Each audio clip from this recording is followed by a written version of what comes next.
अच्छा, अस्सलाम वालेकुम। डॉक्टर शहबाज गिल के हवाले से चंद बातें मैं कहना चाह रही थी कि उनकी रिपोर्ट को लेके मैंने सुबह को एक ट्वीट किया था जिसमें मैंने मेंशन किया था कि उनकी जो रिपोर्ट है उसके अंदर कुछ चीज़ें ऐसी हैं जो कि इशारा करती हैं कि उनके ऊपर तशद्दुद हुआ है। अब देखें, तशद्दुद सिर्फ ये नहीं होता कि आप किसी को जिस्मानी तौर पे मारना पीटना शुरू कर देंगे। तशद्दुद की और भी बहुत सारी फॉर्म्स होती हैं, स्पेशली मेंटल और साइकोलॉजिकली भी आप तशद्दुद करते हैं। शहबाज गिल की जो रिपोर्ट है उसके अंदर जो मेंशन्ड हैं चंद चीज़ें, उनमें एक ये है कि उनको डिफरेंट जगह पर टेंडरनेस है। अब टेंडरनेस मीन्स के जब आप किसी को हाथ लगाएंगे जिस्म के किसी हिस्से पर तो उसको दर्द महसूस होगा, उसको हम टेंडरनेस कहते हैं। अब ये एक सब्जेक्टिव टर्म है, कोई बंदा फेक भी कर सकता है कि आप उसको हाथ लगा रहे हैं और वो चीखे मारना शुरू कर दे कि मुझे बहुत दर्द हो रही है, लेकिन अच्छे तर्ज का जो डॉक्टर होता है वो फेक और रियल टेंडरनेस में फ़र्क कर सकता है।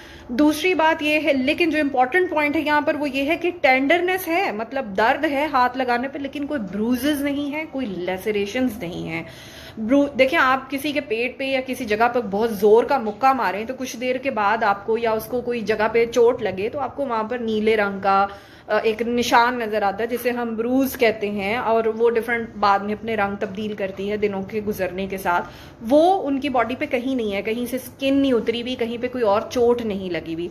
दिस शोज कि उनको इस तरह का कोई प्रॉब्लम जो है वो फेस करने को नहीं मिला, मतलब कोई बहुत ज्यादा जिस्मानी तशद्दुद नहीं हुआ जिस तरह इमरान खान साहब भी फरमा रहे थे और बाकी लोग भी फरमा रहे थे कि पता नहीं क्या ही हो गया है, वो नहीं हुआ है उनके साथ। दूसरी चीज ये है कि उनके चेस्ट में आपको वीज मिली है और ब्रोंकोस्पैज्म है, जिसको जस्टिफाई इस तरह किया जा रहा है कि उनको एस्थमा का मसला है। पहले से एस्थमा के पेशेंट्स के चेस्ट में आपको वीज भी मिलेगी और ब्रोंकोस्पैज्म भी मिलेगा।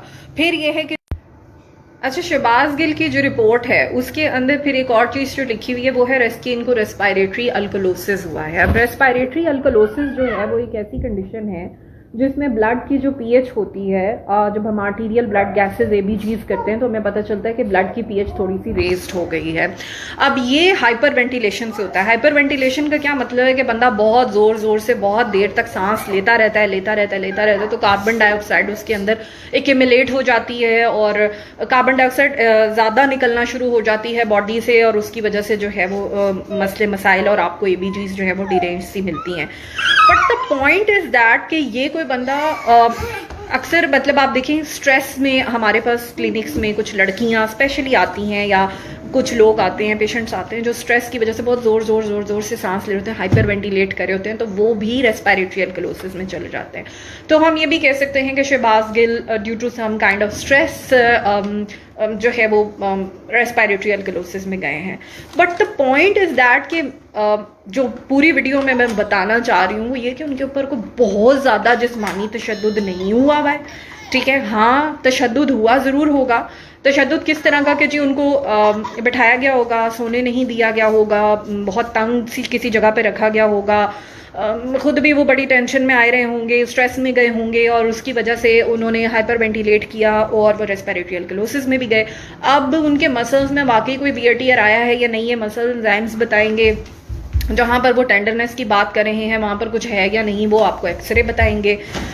बट यहाँ पर मैं ये बता दूं कि I do not support PTI and I do not support PDM. I do not support any party of Pakistan. I am human rights activist as well. That's why मैं ये बात कर रही हूँ कि शहबाज गिल के साथ जो हो रहा है या जो हुआ है वो भी गलत है, और जो इससे पहले राना सना के साथ हुआ वो भी गलत था। जो इससे पहले इन्होंने कुलसूम नवाज की बीमारी को लेकर गलत बातें की और बकवासियात की वो भी गलत था। किसी भी बीमार शख्स के साथ का मजाक उड़ाना गलत है। किसी भी बंदे पर कानून के दायरे से बाहर निकलकर उसको मारना पीटना गलत है। ये सब चीज़ें गलत हैं। शहबाज